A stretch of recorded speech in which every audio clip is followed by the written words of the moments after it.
Mr. Internet.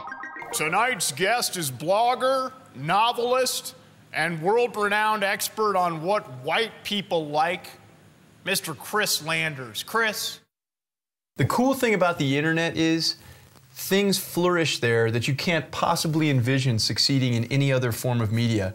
Case in point, stuffwhitepeoplelike.com. Let's talk to the guy that started it all. Christian Lander is here with us, and we're going to ask him some questions about stuff white people like. First of all, how did this whole thing start? You know, sometimes you do stuff and you sort of have this idea in the back of your head like, oh, wouldn't it be cool if this happened? That never even entered my mind. So in January of this year, my friend Miles and I were talking over Instant Messenger about the TV show The Wire. We both love the show. Yeah. And Miles said he didn't trust any white person who didn't watch the show.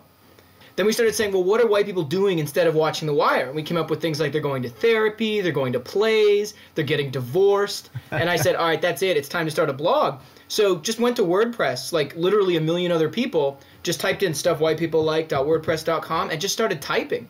And that was it. Here you are willingly admitting that you pulled this out of your ass and it succeeded despite the total randomness of it all. Absolutely. Well, the funny thing is I went to this conference called ROFLCon in Boston, and everyone there, they brought all the funny people from the internet together. Everyone there had the exact same story. Everyone who'd blown up, like the one red paperclip guy, most webcomic guys, all said that they started it because they thought it was funny, and the fact that it exploded was sort of out of their hands.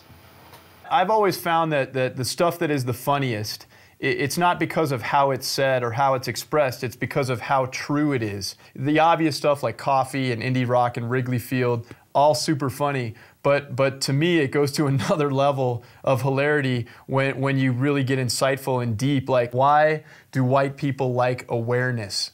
Oh, this one's easy because it's like you can't fail. You know, like if you set up to solve something, like if you set out to solve cancer, right? That's pretty hard. But if you set out to raise awareness of cancer, like what's the biggest failure that can happen? You failed to make people aware, but you can still pat yourself on the back for doing something. So it's like a total victory. You can't lose. Nice, nice. You know, someone of Indian descent, awareness is not really going to cut it. They're looking for more of a solution. But a white person, hey, let's just get it out there that this is a problem and then we can move on. You got to play to your strengths. And white people historically create more problems than they solve. So raising awareness of those problems is probably the best thing we can do. That's an excellent point. Now another one that just slayed me, self-deprecating humor. Self-deprecating humor is sort of a way to insult other white people without them really noticing. So, for example, if you complain about being poor, you know, like, oh, I'm so broke, oh, I can only eat sushi twice a week, whatever, you're essentially saying to everyone else there, you sold out. I'm poor because I'm an artist, or I'm poor because I'm a writer, or I'm poor because I work at a nonprofit. You're rich because you're killing the earth. Che Guevara. Well, I say in the book that most white people are pretty sure that Che Guevara was created by the Obey Giant guys, and that he's not a real person. Has any white person that you've come across ever sincerely expressed outrage? Well, now, when you say white person, this is an important distinction, because the wrong kind of white people have certainly been offended at the blog, but in terms of the right kind of white people, no, that hasn't happened. But mostly it's the wrong kind of white people saying, you know what, I'm white, I don't like sushi, I don't like Japan, I don't like Priuses.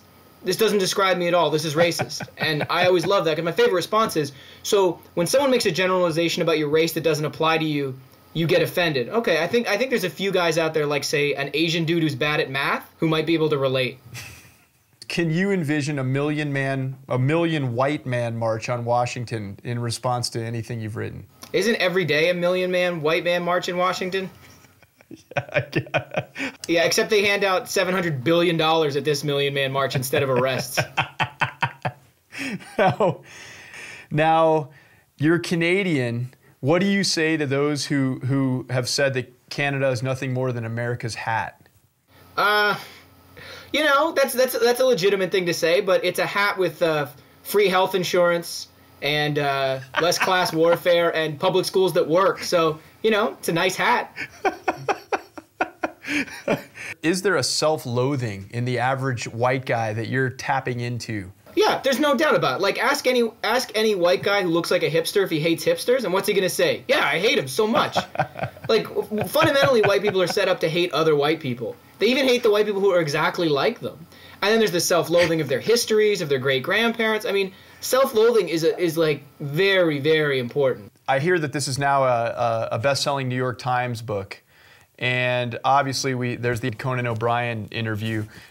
Is it surprising to you that something like this can jump from the internet to more mainstream media? The funny thing about the internet, I think, more so than any other medium, is that the barrier to entry is none. So the people and the things that rise out of that, the things that become very popular, are genuinely popular. They didn't go through any connections or any, friends of the family, and they're competing against more things than ever in history. And so the ones that rise up do so for a reason. So, I mean, I can see why it would work. I just still can't believe it happened to me. All right, last question. What is next for you? Because whatever it is, I'm dying to consume it. What do you got going? What do you got in the hopper? Obscurity.